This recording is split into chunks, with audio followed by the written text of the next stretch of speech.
Hey, what's up, everybody? My name is Gabriella Martay here at Helps Too, and you're watching or listening to the Creatives Conversation.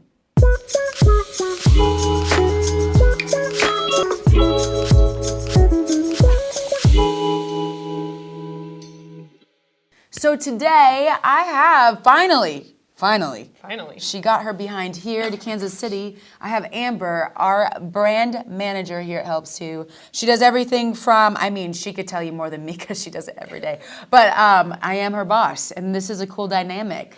We're also first, I didn't finish my sentence. She does everything from our social media to producing our products. We just started a product line. Our book, by the time this is out, will probably be fully published. Mm-hmm. We have an electronic version right now on all things like Amazon, and then now we have a physical copy. Crazy. Like, how many people did it take to get this book off the ground? It's been a lot. A lot of people, a lot of months. There's like you did the cover of the book. I wrote the book with Grace Robinson, who's a content supervisor here at Helps Too. And then we had Greg McKinney, who designed like the actual layout of the book, which is phenomenal. It's really great. We had Jess Barrett do all of the pictures. Design. Mm-hmm. So we had 5 people on deck for the last 2 to 3 years, you guys. I lost count. I just said I'm done. Years. If y'all don't get this book done, I'm gonna fire everybody. I'm just kidding, including myself. And I'm just kidding. I didn't say that, but she looked at me like, what? But it's been a process, and Amber is one of the main people here. I just threw it to her. I said, I need you to take control of it. And you have risen like the eagle that you are, like a phoenix. Yeah, no, it's been quite the project. But yes, yeah. I'm glad we're finally done. Yeah, and you got a haircut? Yes. Everybody? Yes, I did. This is new. It's beautiful. It is. Anyways, so where do you want to start today? Well, I want us to talk today about Enneagram and how it relates to creatives. Yeah, I think my question is, does the Enneagram really affect your creativity as an artist, as an entrepreneur, as anything that you do, really? Well, I would say that the Enneagram is not a limitation on your creativity. Okay, wait, first let's back up. What is the Enneagram? Because I think like in certain circles, the Enneagram is like a big deal. Like people will walk up to each other and introduce themselves nowadays based on their Enneagram number. Interesting. I don't know about all that. No? You haven't like met somebody and they're like, no? I've been typed. Someone's told me what type they think I am, and I've told someone what type I think they are upon first meeting. Yeah. But I haven't walked up and be like, hi, I'm a 4. What are you? That's fair, okay. That would be strange. But it usually can be like in the first conversation you have with somebody. It happens often in our circles. But tell everybody who's listening, if you're totally unfamiliar with the Enneagram, Amber's going to give you the skinny on what it is briefly. Yeah. Or not briefly. It's up to you. So if you don't know anything about the Enneagram, I'd like to preface by saying I'm not an expert. I'm just someone... We're not experts. No. Not on the Enneagram. Experts at marketing. I'm just kidding. But we are. Well, yeah, I'm not an expert on the Enneagram. There are people who are, so, if you want more information, I definitely recommend you just go Google it. Google Enneagram, that's Enneagram. It's not easy to spell. No, it's super confusing. Mm-hmm. But yeah, Enneagram. So if you want to hear from, more experts, there's tons of books, there's tons of resources, podcasts, all that just about Enneagram. But what I do know is just from my own personal interest in it, my own studies, I just take a lot of interest in it. I've found it super helpful. And so basically what it is, it's a personality test that types people based on a number 1 through 9. Yeah. And so your number is not a ranking. It's not like 9 is the best and 1 is the worst or whatever. It's just like putting a name to a personality type. Just like on the other tests, you have the Myers-Briggs. You can say I'm a ENFP, and that doesn't necessarily mean that I'm good or bad. It's just the name of my type. And so with the Enneagram, there's 9 types. Yep. Each type, it really dives into the basic fear and the basic desire of each type. And I think the Enneagram is super helpful, especially for creatives to understand, because it really will show you what your potential pitfalls are as a person. It's true. And where you can find, struggles in work, where you can find struggles in relationships, where you can find struggles just in general in life. It's not like a test that's going to make you feel good about yourself when you're done. You might leave feeling like, ooh, it just pointed out all my flaws and weaknesses. Yeah. But I think that's super helpful, especially as a creative, to know areas where you might fall short and areas where you might need some help and some growth. Yeah. And so I don't know what you have planned, but I was thinking about going through and just giving a very, very basic description of each type. Okay. And I didn't know she has notes. I don't want to erase them because she's fancy with her iPad Pro, but I just came not as prepared as her. Well, when you asked me to speak on the Enneagram, I was like, shoot, I got to be ready because there are people out there. I'm a 4. 4-wing 3. So what? We're the same. I didn't come ready. Yeah. This is some weird. Well, I wanted to come prepared because people out there know about this stuff. And I didn't want to come here saying stuff that's not true. I was going to fly off the top of my head because I listened to this 2-hour podcast and I felt like I was an expert after that. We listened to it together. Just kidding. And did I listen to it with you? Yeah, we listened to it on a road trip. And so we went on a long road trip across the nation. We'll talk about that another day. From Atlanta to California. So random. Yes, we did. We did that. We're also roommates. Yes, we're also among housemates. all other things. Anyways. Amber will be my wedding, but that's a whole other subject for another time, okay? Yes, leave you there. Anyways, so yes, I did come prepared because I want to make sure that I'm not just saying inaccurate stuff, and, because I'm not an expert, but I do enjoy studying this.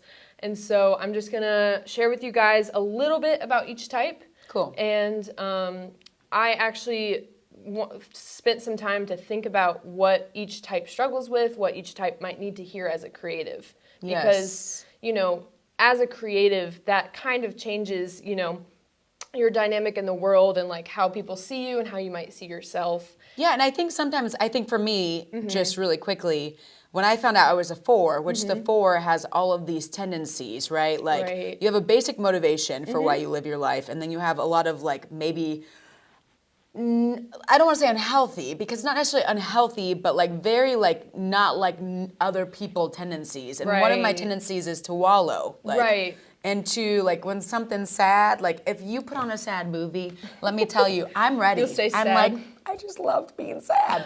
I can sit there, and a lot of my friends and family cannot. So, and that's a 4 attribute.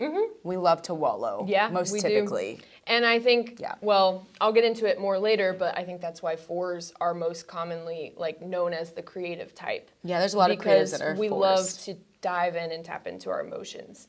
But anyways. And sit there forever. Go ahead, take real. it away. Forever. So I'm just going to go through each type's basic fear, basic desire, and then just an encouragement for you if you are that type and you're a creative. So the first type is the 1s. The 1s. I hang out with a lot of 1s. I don't know why. They say funny. we're like oil and water, 4s. I agree. 1s. I don't get along with most a lot 1s. of If you're a 1, I'm in sorry. My family and friends. Interesting. My boyfriend's a 1. Interesting. Yeah.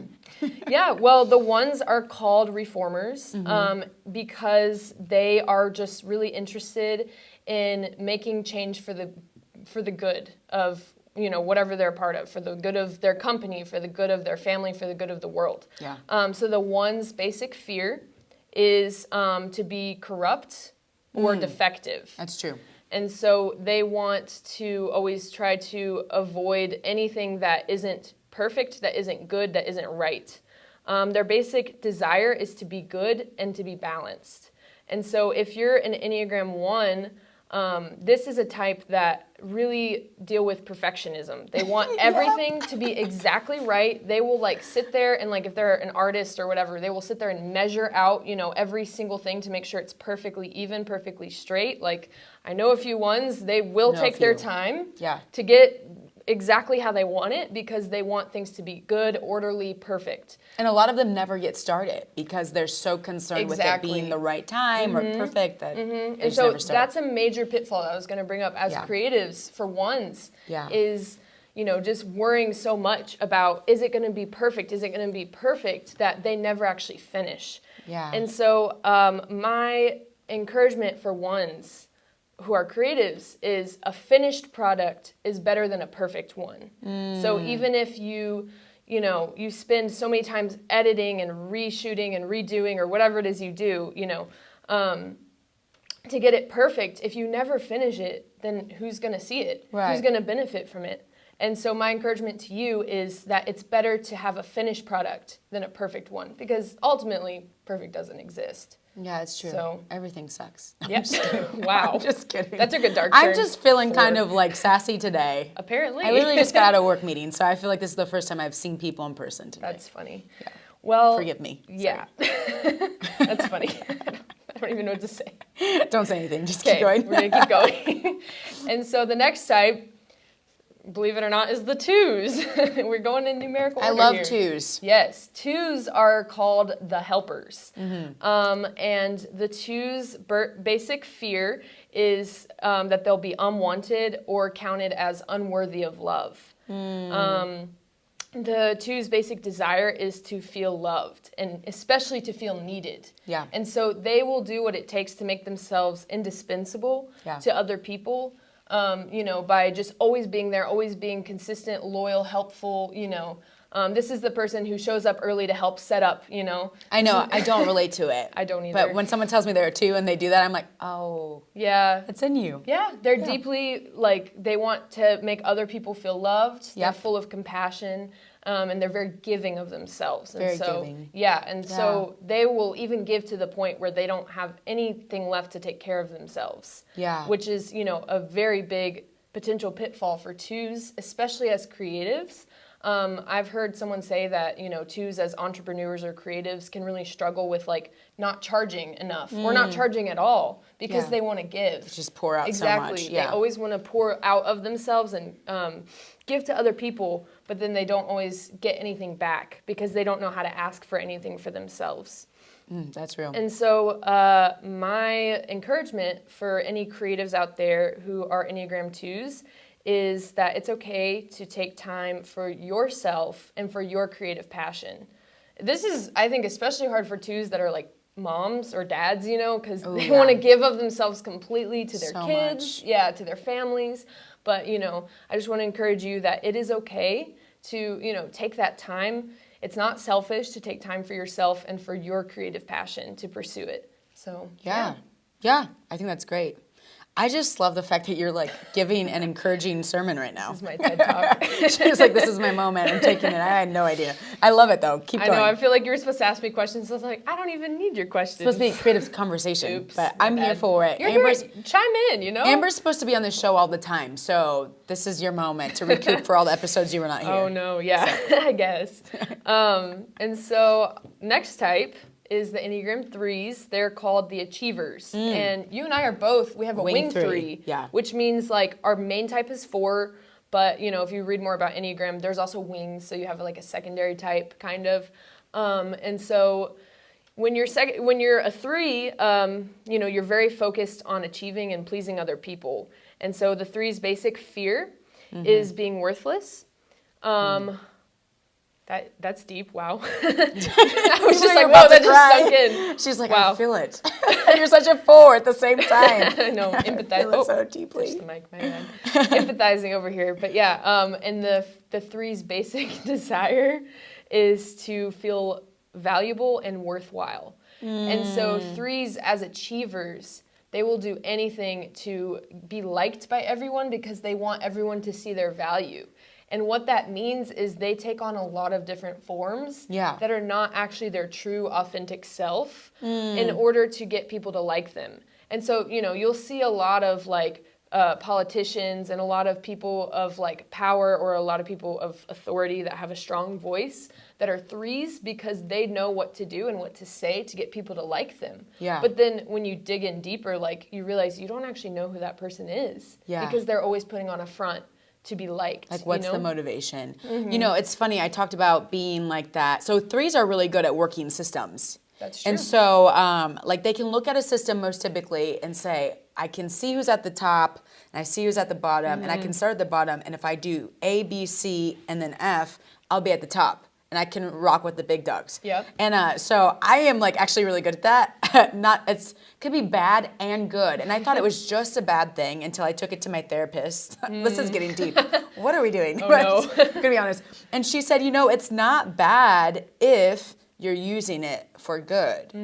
Yeah, you might want to be at the top of a company to provide for your family, or we're talking about creatives, but creatives can be on Wall Street. You know what I mean? Absolutely. The way people work numbers is so so creative. So yeah, or you might want to be creative and then creative. You might want to work a system, to get to the top so that you can change your community. And I think that's a great thing. Yeah. You know, but if you're just doing it to have power, like, whoa. Yikes. I don't know if that's totally healthy, but Right. you should talk about it with your therapist.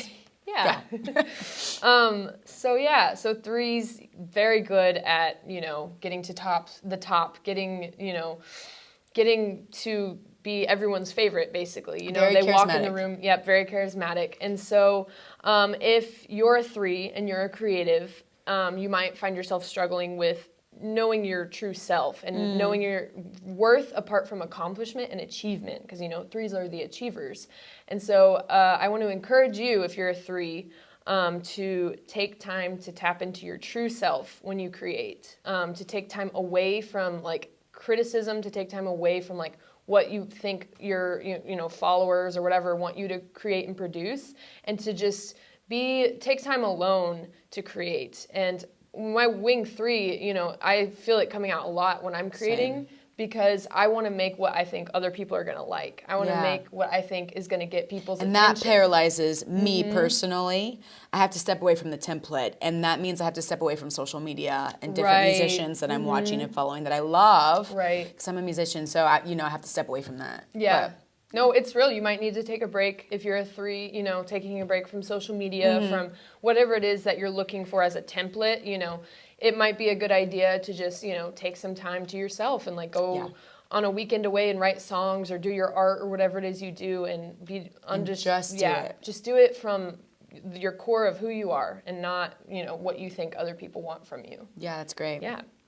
And so the next type is our favorite type. Dun, dun, dun, it's us. It's us. The fours. The fours. All my best friends are fours. Really? It's the weirdest That's thing. funny. Yeah. Usually fours don't like other fours. What?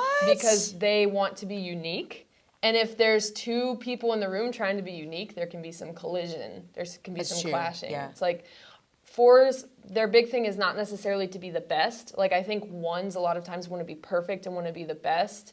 But fours don't care if they're the best at what they do. They want to be the most unique at what they do. Yeah, it's true. So if they're winning a contest, they may not want first place. They may want like the most unique award, you know? Yeah, like most different Exactly, or something. exactly. Yeah. I heard on a podcast it says fours get told while they're being raised, like by the parents, like it's good to be like different and wild and like and weird. Yeah, definitely. My mom used to dress me in tie-dye and Yeah. like tell me, it's great, like paint on the walls, like be different. Like, yeah. And look how you turned out. Still wearing Still tie-dye. weird. Anyway. Wow, that was a cold two-handed compliment. Backhanded. And still wearing tie-dye, you know, she's got I her am. little Martay sweatshirts that are I wore tie-dye. my tie-dye today. I'm like, that's pretty cool, you know? Thanks. It's different, definitely. If your merch is anything, I would say it's different. Yeah. Yeah. Which means I And don't your get music. a lot of like I'm not super popular. Sure, yeah. And see, that's not the four's motivation. And No. so the four's basic fear is to have no identity or no significance. Or to fit in. Oh God, Yeah. I could just melt. Anything but fitting in, you know? I'm low-key kidding, but then I'm not. Like that's how you kind of feel inside. No, it's true. It's true. Like just avoid fitting the mold. And the basic desire of the fours is to find themselves or to find a true sense of identity and significance. Yeah. And so fours often feel like a piece of them is missing. They often feel like, you know, everyone has something that they don't. Yeah. Fours are really deep feelers. They're very emotional, and they can get really stuck in this rut of feeling like, I'm not enough. What I make is not enough. I'm not good enough. What am I missing? Yeah, what am I missing that everyone else has? It's the strangest thing. I deal with that on a major level. me We too. deal with envy a lot too, because that like you look at someone else and you're like, they seem so happy, like they get it. And fours are often on an emotional roller coaster. Yes. What a four feels in an hour is what the average person feels in a day, like a roller coaster of Or emotions. in a week, depending on what the person is. I can feel in an hour what like my boyfriend feels in a week because he's very, you know, like steady Stable and sturdy. he's like a rock, you know? Oh, yeah. And I'm just like, in 1 hour, he's like, I can't keep up. Yeah, I'm crying, laughing, joking, Yep. mad, all in like 30 minutes. All at once. And it's all authentic to me. Yep, exactly. We feel it all. We feel Yeah. it all. And also like empathize with other people's feelings. So on top of our own emotional roller coaster, we're like feeling everyone else. But yeah, it's a mess. That's so good. So yeah, the fours, I forgot to say they're called the individualists, which makes sense because we want to be different. Absolutely. We want to be our own individual person. But for fours who are creatives, you know, it's easy to fall into a pit of like just feeling sorry for yourself that like, you know, what you're making isn't great, what you're making isn't, you know, up to par with what you see other people making because you always feel like you're missing something that everyone else has. Like whether it's, you know, whether it's discipline to like create every day or like whatever it is, you know, I say that one because I struggle with it. Fours often struggle with discipline. But yeah, and so I want to encourage all the fours out there, which I'm sure there's a lot because this is a podcast for creatives and fours are notoriously creative. Yeah. So I want to encourage you guys that you are enough and that what you create is enough. It's good enough. You don't have to keep searching to become more, to, you know, to figure out what everyone else has that you're missing, because what you already have and what you already bring to the table is enough. That's deep. I received that. That's for you. Thank you. And for me, I receive it too. Yeah. I love this. You're like, Thanks. I wasn't ready for this inspirational I did my homework. talk. Okay. Fives. Oh man, yeah, fives. So fives are called the investigators. And so it's really interesting because the Enneagram, if you read more about it, there's different areas. There's the head, the heart, and the body or instinct center. And so the... News to me. Yeah. Keep going, sorry. Nerding out over here. So fours are definitely in the heart center and the feeling center. And then, you know, twos and threes are as well. But then when you cross over into fives, you're in the head center. And so it feels like kind of a dramatic switch between fours and fives, even though like on the Enneagram scale, they're right next to each other.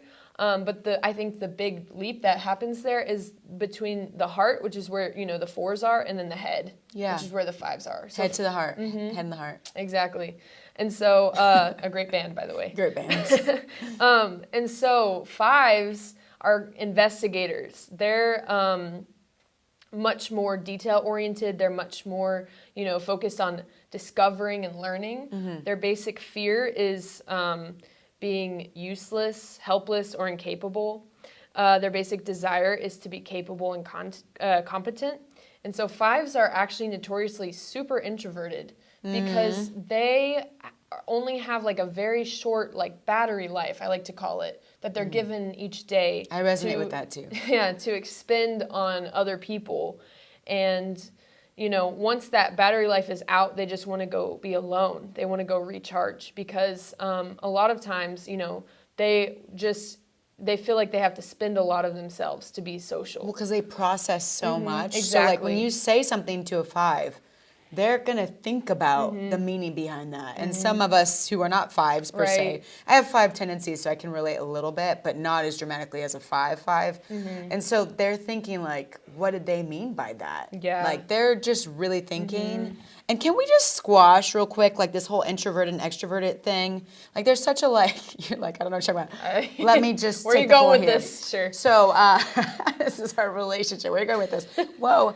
But literally I hear all the time people say, oh, I'm an introvert and I am not shy. And so people take my lack of shyness for extroversion. They think I'm an extrovert and I'm not. And I think we need to get an understanding of the literal difference. Shy does not mean introverted and, you know, not being shy doesn't mean extroverted. The actual meaning of what an extrovert is, extroverts get their energy from being around others. And then introverts do not. They get their energy from charging alone. Yeah. So a great analogy or metaphor is, you know, an introvert like myself, we wake up with 10 coins and every social interaction throughout the day cost us one of those coins. And when we're out of coins, I'm ready to faint and I need to go to my cave like now. And I have ran from people before.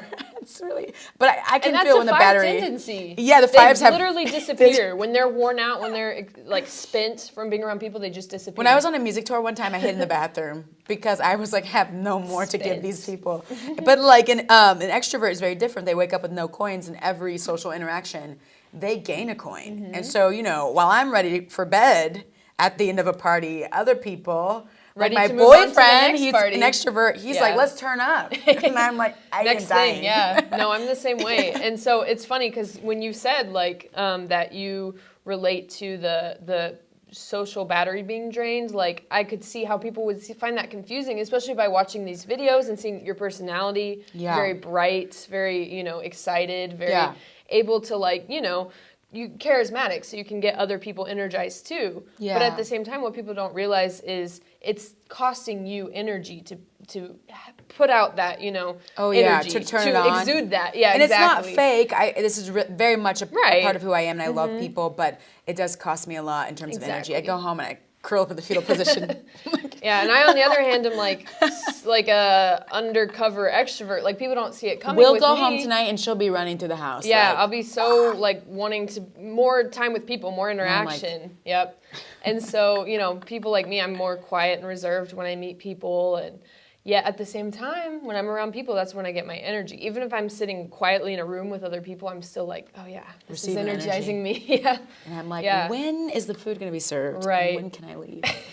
I love them, but I got to go. Right. Yeah. And so, you know, fives, you know, have this introverted tendency where, where they will feel drained by other people. That doesn't mean that they're like not fun to be around. It doesn't mean that they're like, you know, drains themselves. Some of them can be very bright and exciting and excited, and fun.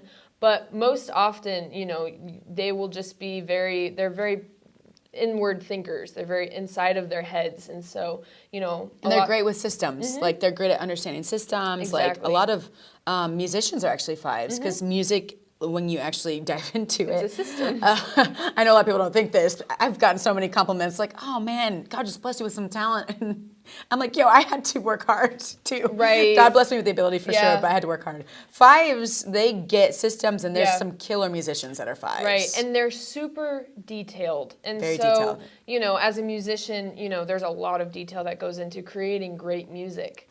And I think fives loves to study and research and understand. They want to get the most deep understanding of something that they can before they actually like launch out with a project or launch out with, you know, just putting something out there in the creative world.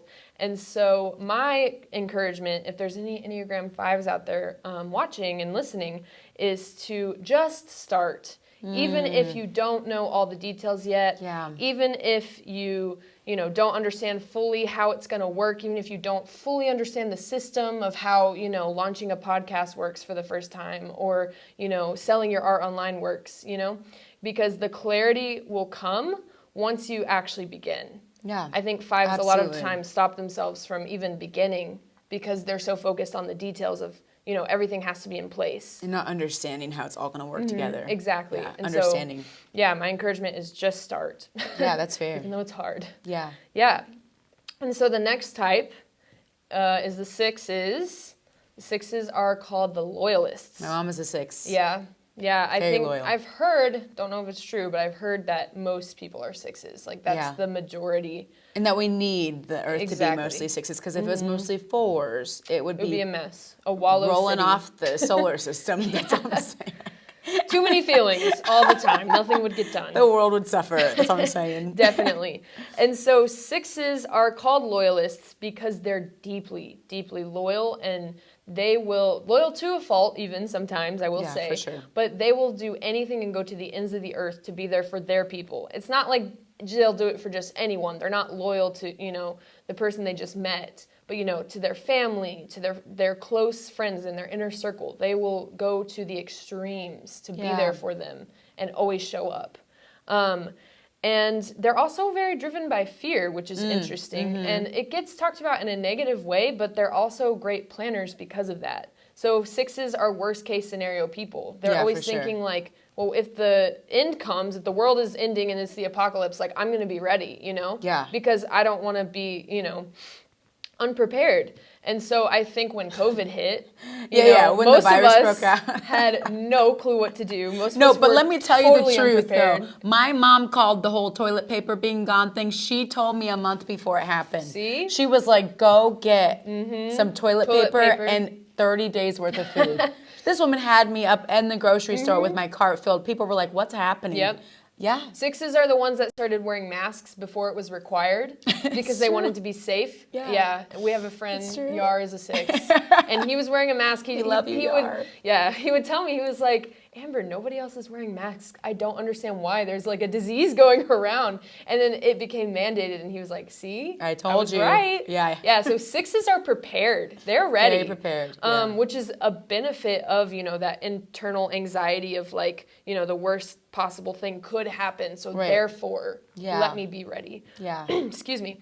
And so the 6's basic fear is being without support or guidance. So I think that definitely perpetuates their loyalty. Yeah.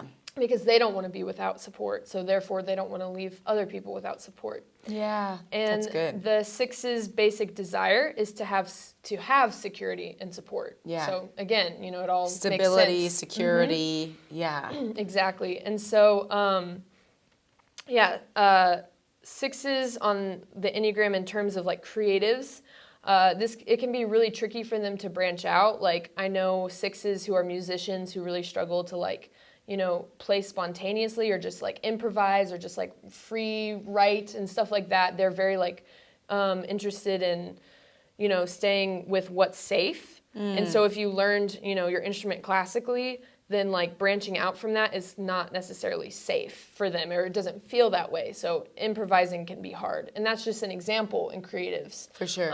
But that's more also than a that, strength in some certain That's situations true. That's too. true. Like when I'm playing with a band and there's a guitarist playing on my team or whatever, and they're like, I'm gonna hold it down. I'm like, you know what, at least dude over here is gonna play what he knows to play. Exactly. All the rest of us might crash and burn. But old dude is gonna be playing his one line, and I love it. Well, and if we're all trying to be creative and do, you know, oh yeah, I'm the one jumping off the stage and stuff. Exactly. If we're all trying to do it, then it doesn't work. So we always need those 6s to hold us down, hold us steady, you know.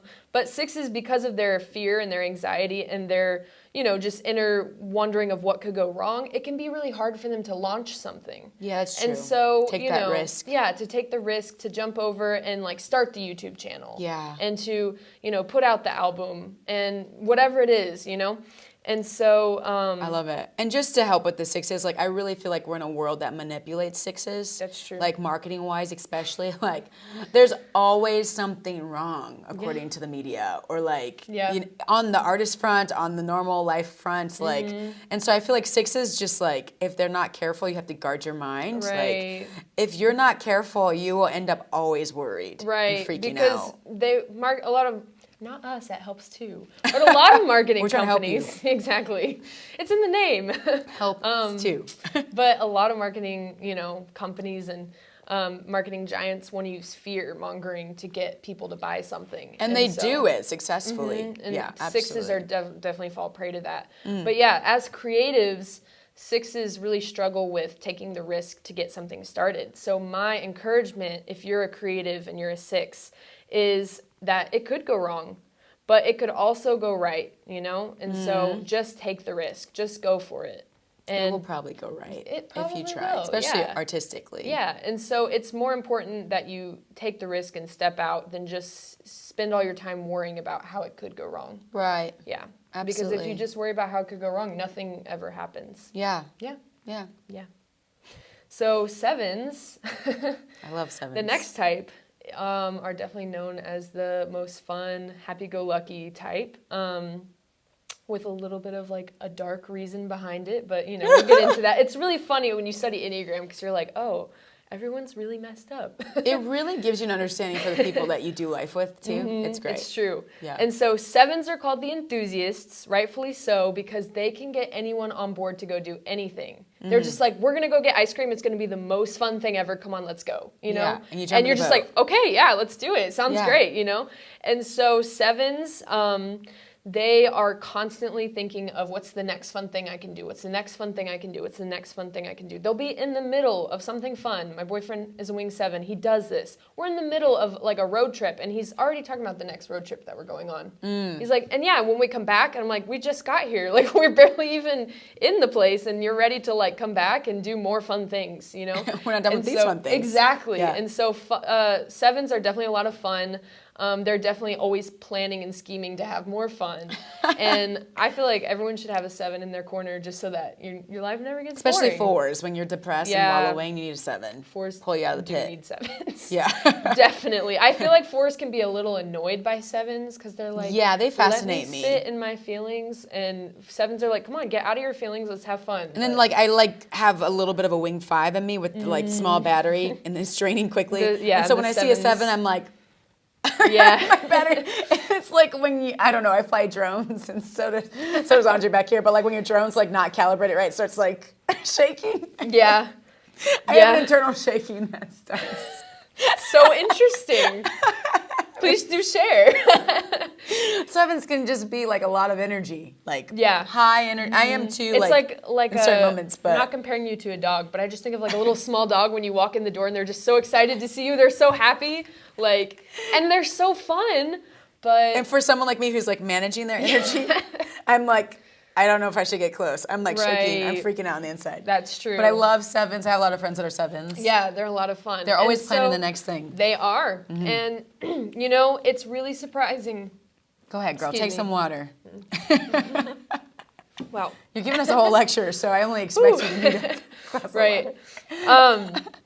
So 7s, it's really surprising when you find out that, you know, their basic fear is being deprived and in pain. And so what actually drives them to always want to have fun and do the next fun thing is they're avoiding their pain. They're avoiding those deep feelings of hurt. Wow. Makes them total opposites of 4s because we're like, run to the deep feelings of hurt. And Explore they're like, them. exactly. And 7s are like, no, let's stay away from them. That's scary. Like, let's go do something fun. Yeah. And so 7s are definitely a surprising type once you really delve into it.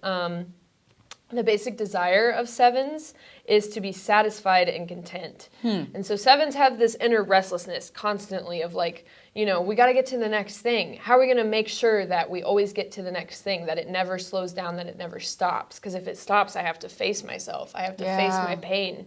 And so their desire is to have that inner, you know, contentment, that inner like, okay, where I am now is good. Like, what I'm doing now is good. Like, this is good right here, you know? Yeah. To have that feeling of contentment.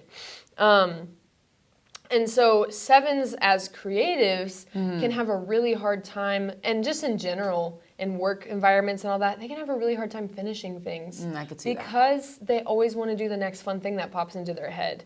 You know, their attention span can be a little short because, you know, they're just constantly thinking of the next thing. And so therefore, you know, they start one project and they don't want to finish it because they've already come up with the next great project and they want to switch over to that.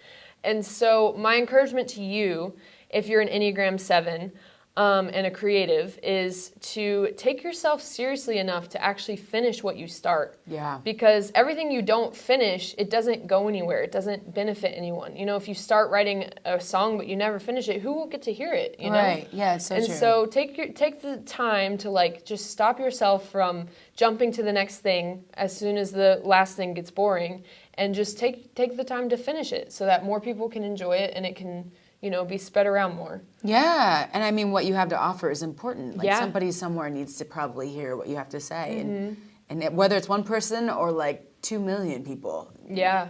Or whatever, you know, not just what you have to say, but what you have to draw or what you have to program. Like definitely. Yeah. You need to use it. Yeah, absolutely. Yeah. So the next type are the 8s. The misunderstood 8s. The 8s, they're very misunderstood. yes. Yeah. I think a lot of other types can bash on 8s. I like 8s, but you know. My little brother's an 8. Yeah, they can definitely be misunderstood. I love him 8s so are much. the challengers. I have a little 8 in me because I grew up with my little brother. Yeah, no, definitely same. So 8s are very like strong, can be called domineering. I don't necessarily think domineering has to be a bad word, you know? I think sometimes it gets considered like a cuss word, like, oh, you called me domineering, you know? Yeah. But it can be good. And the benefit of being an 8 is, having that strong personality is they're excellent leaders. Yeah, they I are. think in addition to 3s, because I mentioned earlier, a lot of 3s are politicians and public figures. 8s are also, there's a lot of public figures and politicians that are Enneagram 8s. Yeah, if they can get outside of their heads. Yeah, because absolutely. they can get stuff done. And they can push to get stuff done. And they just naturally demand attention. Yeah. Like 8s, when they walk in the room, you stop what you're doing and you go, they whoa, command who everyone's is that? eyes. My little brother's like that. Yeah? Yeah. Well, yeah, we used to actually fight, actually, at the table. The Enneagram has saved our relationship. I'm not kidding. Wow. I would be on my laptop, when I was living with my family for a bit back in California, and he would walk in, and he'd be waking up, and he just slams himself on the table. Sorry to do that. And like, I'm looking at him like, why are you mad? And he goes, I'm not mad. And I'm like, you are mad. Because I'm thinking, if I were to do that, I would be upset. And my little brother, he's like, I'm not mad. I just keep poking at him. Then why are you doing that then? And he's like, now you're making me mad. And we're just like, now I'm mad. Now we're fighting, Yeah. And I just realized he's literally, that's just how he's built. Everywhere he goes, he has the most gentle heart, but like he just doesn't even realize his size sometimes. It doesn't help that he's 6'4". Yeah. And then I started meeting other 8s, and then I realized they do the same thing. Yep. My eyes were open, like, oh, this is a personality kind of thing. 8s can be small people packed into but they can, if they're in a small frame, they'll still like walk in the room and feel really big. I feel like 8s are the ones that walk in with their posture like really straight. Like they just command the attention They're of the room. not scared to talk to you. Exactly. Like if Tell you how it is. if you get put in a group project with an 8, like very likely they'll just take over. Yeah, if you're not doing it, they'll be like, hey, let me just show you. Exactly, because they are very, very domineering and strong. Yeah. And again, I don't mean domineering in a bad way. Yeah, like they just kind of take up authority. Like if you're not going to take it, they're going to grab the mic. Exactly. And so 8s, their basic fear is to be harmed or controlled by others. So true. And so a lot of 8s, the reason they are so strong, the reason they are so commanding is because they've been hurt before, I'll tell you a secret about 8s, though. They're actually like really big teddy bears on the inside. Oh, totally. They're such No, but softies. they're so gentle. All the 8s are angry right now and they're watching this. They're like, no, Don't I'm tell tough. them. Yeah, exactly. But But I'm like, not a softie. Secretly, for the people that they love the most, they're definitely really gentle, And they're really also, loving. at the same time, though they're gentle when you get to know them, on the outside they can come off as the rebel rouser. Oh, yeah. Like people don't want to talk to them because they're scared of what they might say Exactly. or whatever. But my little brother used to sit at the dining room table, big events that we'd have at our house growing up, and he'd say things like, I hope so-and-so becomes president, knowing that everyone in the room doesn't Would like disagree. so-and-so. And I used to think he was Challengers. just like a challenger and just like being like, just crazy. I would just be like, why do you Trying to always stir gotta the pot. stir the pot and be like, disheveled and Yeah. act crazy? But he used it as a strategy. Actually, he would say things like that and then take account of who is in the room and how they react to what he said. And he would go, I can't trust them. Yep. I can trust her. She's still kind, even though she's mad. And Yep. and he would like go ahead and make his Right. 8s are definitely testing people a lot. constantly, Giving and they're away taking all the notes. secrets. Yeah, I think it's all the secrets of the 8s. so interesting. Yeah, but so they, strong personalities, but also very gentle, but also very, they have a lot of strategies that are behind their strong behavior. Yeah. And the basic desire of 8s is to protect themselves. So again, a lot of times 8s are people who have been hurt. Yeah. And so they're doing true. what they have to avoid being hurt again. And a lot of times that means taking control. And they feel like if they're in control, no one can hurt them. Right. But a lot of times in creative fields, there's just no control. It's so easy to control, if you're doing math. There's going to be an outcome. It's going to be easy and clear and simple. Yeah. And not always, but for the most part. But when you're in a creative field and you're like, I'm doing the things that like everyone says to do in order to get, people to pay attention to my art, people to pay attention to my music. Yeah. And it's not working, because it's not really something that It's not a methodology. Exactly. It's not an equation. It's not as solid as, working in a very clear-cut job and profession. Right. And so my encouragement and advice to Enneagram 8s that are creatives is to let go of what you can't control. Because there's going to be a lot of areas where you'll be doing all the right things and you'll be doing all the things to try and be in control. Yeah. But you just can't control things. Yeah. And so it's important to let go of what you can't control so that you can focus on what you can control. Right. And you can grow as a creative. Well. Exactly. Yeah. Yeah. So our last type, we're finally here. The last type is the 9s, and they are called the peacemakers. And I personally love 9s. I have a lot of 9s in my life as well. Oh, like my a dad lot is of a my 9. a lot of my close friends are 9s. And the reason being is because they are people who take on what they feel other people in the room need. And so, they're very agreeable. They're called the peacemakers because they don't want to stir up conflict. They're quite the opposite of the 8s, which is hilarious that they're next to each other on the Enneagram, because there's people who are like 8-wing 9s and 9-wing 8s, and I'm like, isn't that the yin and the yang? A contradiction? Yeah. And so 9s are very like, we're not going to stir the pot. We're just going to agree, we're just going to be what we need to be in order to keep the peace and maintain the peace so that no one's fighting, no one's uncomfortable, no one's angry. Right. And so, that's basically 9s in a nutshell. Their basic fear is loss and separation. And so I think 9s a lot of times feel that, I think they have a hard time seeing their own value. Yeah, they do. And so absolutely. They feel separated from themselves often, Yeah. And I think they feel a bit of loss of themselves.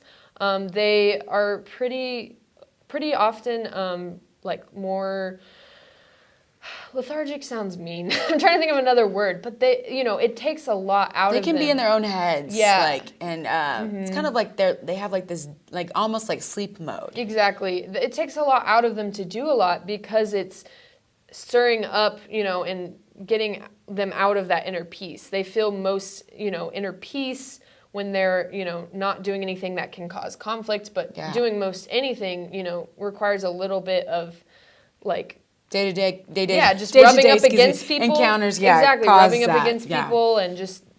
And I think for the 9, the safe place is inside of themselves. Exactly. So I think. Just growing up, my dad, he's an amazing man, but like we didn't understand that this was like a personality type.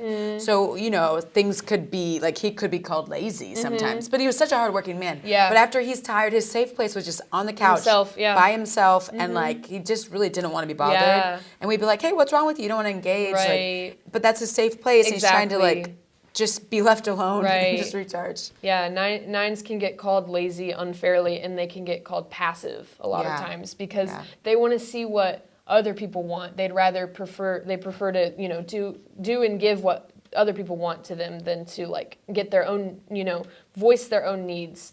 9s are really interesting. I think they're the hardest ones to type if you are a 9. Yeah. I've had a lot of friends think they were a different type and then realize later that they're a 9 because 9s, in a really interesting way, are a combination of all 8 of the other types. Yeah, they can really blend well. Yeah, exactly. Like, so they take on a lot depending on their environment. I've even heard them called more of environments than people, which also sounds mean, but the reality is, like, for someone like me who's a 4, like, if I need, someone to process with, 9s are just like the best listeners. They're so incredible. And so, and they actually do give a good response. Exactly. And so, people.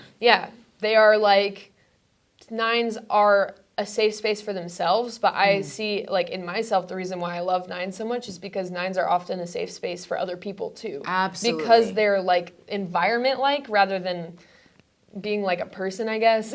Well, they just don't like really judge you. Yeah, like, and they feel don't like assert. This 9's gonna accept me and love me just like I am. Exactly. And so the 9's basic desire, as you may have guessed, is to have inner stability or peace.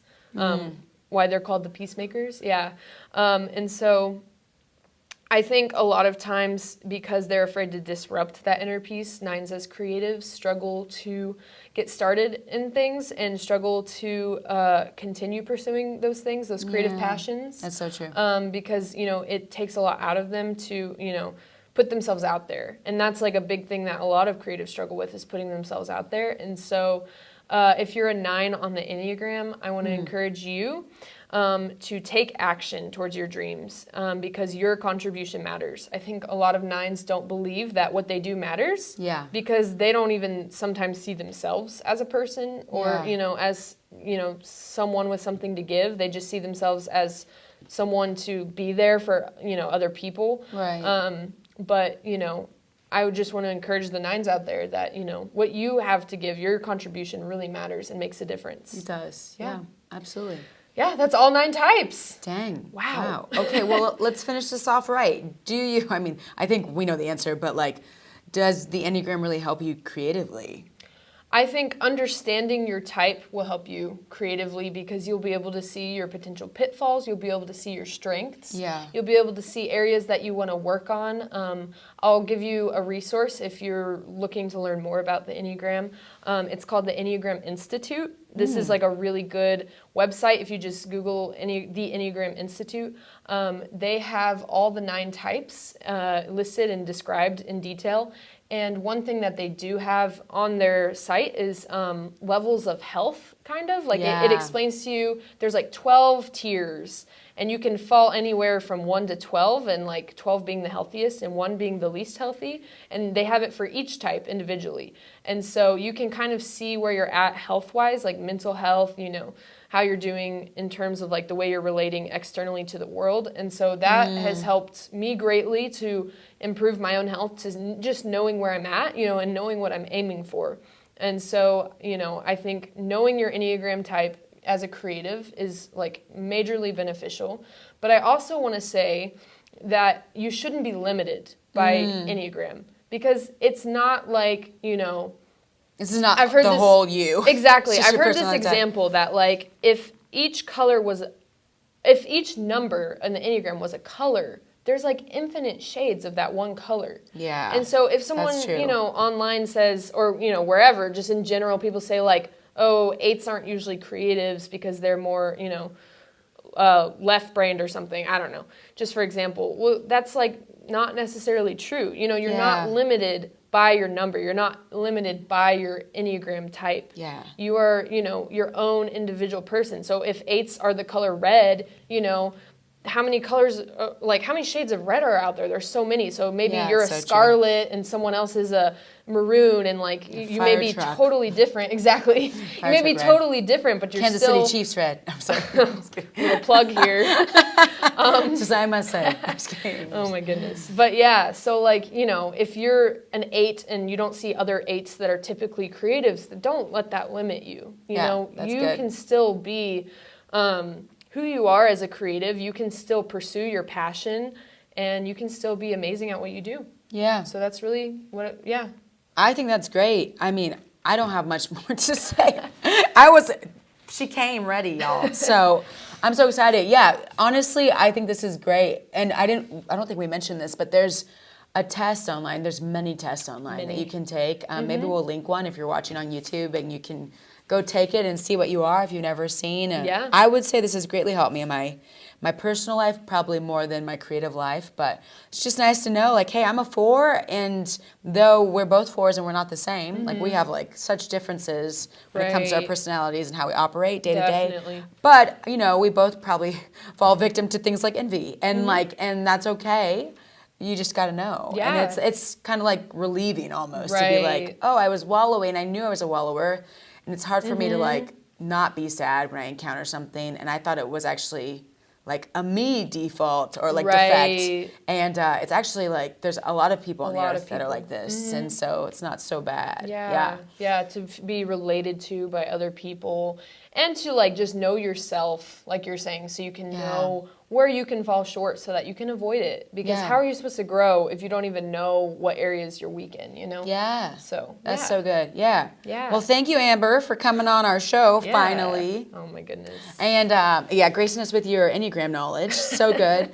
If you guys want more, we have a ton of videos and podcasts now. Please make sure you subscribe, and we will see you in the next episode. Bye. Bye.